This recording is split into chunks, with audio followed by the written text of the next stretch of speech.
आज मैं आकांक्षा गुरु बहन आप लोगों को श्री वाल्मीकि रामायण का अयोध्या कांड का 76वां सर्ग सुनाती हूँ, जिसमें राजा दशरथ का अत्यंतिष्ट संस्कार है। इस प्रकार शोक से संतप्त हुए कैकेयी कुमार भरत से वक्ताओं में श्रेष्ठ महर्षि वशिष्ठ ने उत्तम वाणी में कहा, महायशस्वी राजकुमार, तुम्हारा कल्याण हो, यह शोक छोड़ो, क्योंकि इसमें कुछ होने जाने वाला नहीं है।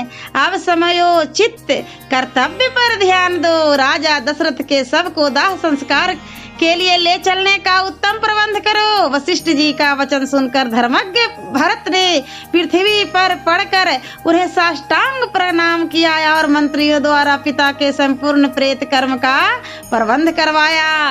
राजा दशरथ का शव तेल के कड़ाह से निकालकर भूमि पर रखा गया। अधिक समय तक तेल में पड़े रहने से उनका मुख कुछ पीला हो गया। उसे देखने से ऐसा जान पड़ता था मानो भूमिपाल दशरथ सो रहे हों। तदंतर मृत राजा दशरथ को धो पोछ नाना प्रकार के रत्नों से विभूषित उत्तम सैया पर सुलाकर उनके पुत्र भरत अत्यंत दुखी हो विलाप करने लगे। राजन, मैं प्रदेश में था और आपके पास पहुंचने भी नहीं पाया था। तब तक धर्मज्ञ श्री राम और महाबली लक्ष्मण को वन में भेजकर आपने इस तरह स्वर्ग में जाने का निश्चय कैसे कर लिया?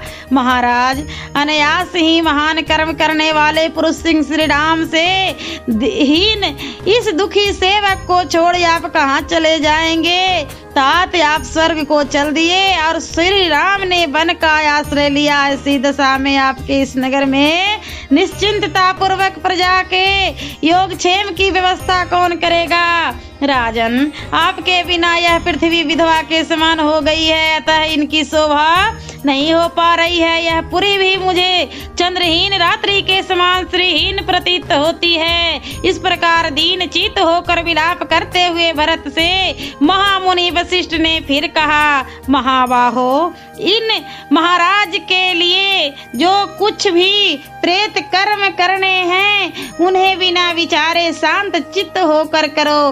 तब बहुत ही अच्छा कहकर भरत ने वशिष्ठ जी की आज्ञा सिरोधाय की तथा ऋतिक पुरोहित और आचार्य सबको इस कार्य के लिए जल्दी करने को कहा। राजा की अग्निशाला से जो अग्नियां बाहर निकाली गई थी उसमें ऋतिजों और याजकों द्वारा विधि पूर्वक हवन किया गया। तत्पश्चात महाराज दशरथ के प्राणहीन शरीर को पालकी में बिठाकर परिचारक गण उन्हें शमशान भूमि को ले गए। उस समय आंसुओं से उनका गला रुध गया था और मन ही मन उन्हें बड़ा दुख हो रहा था। मार्ग में राजकीय पुरुष राजा के शव के आगे आगे सोने चांदी तथा भांति भांति के वस्त्र लुटाते चलते थे। शमशान भूमि में पहुंचकर चिता तैयार की जाने लगी। किसी ने चंदन लाकर रखा तो किसी ने अगर कोई गुंगुल तथा कोई सरल पादक और देवदारू की लकड़ियां ला कर चिता में डालने लगे। कुछ लोगों ने तरह तरह के सुगंधित पदार्थ लाकर छोड़े। इसके बाद ऋतिजों ने राजा के शवों को चिता पर रखा। उस समय अग्नि में आहुति देखकर उनके ऋतिजों ने वेदोक्त मंत्रों का जप किया। समगान करने वाले विद्वान शास्त्रीय पद्धति के अनुसार साम श्रुतियों का गायन करने लगे। इसके बाद चिता में आग लगाई गई। तदंतर राजा दशरथ की कौशल्या आदि रानियां बूढ़े रक्षकों से घिरी हुई यथायोग सेविकाओं तथा रथों पर आरूढ़ होकर नगर से निकली तथा शोक से संतप्त होकर शमशान भूमि में आकर आश्रम में घातक यज्ञों के अनुष्ठाता राजा दशरथ के शव की परिक्रमा करने लगी। साथ ही ऋतिजों ने भी उनके शव की परिक्रमा की।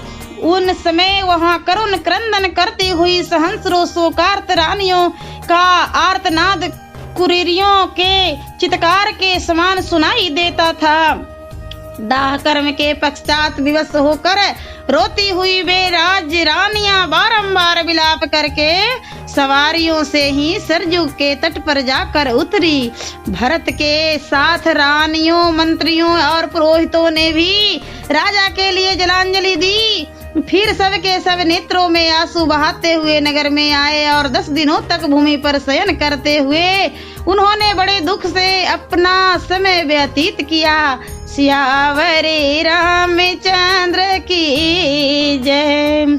और मैं अगले वीडियो में अयोध्या कांड का 77वां सर्ग सुनाऊंगी।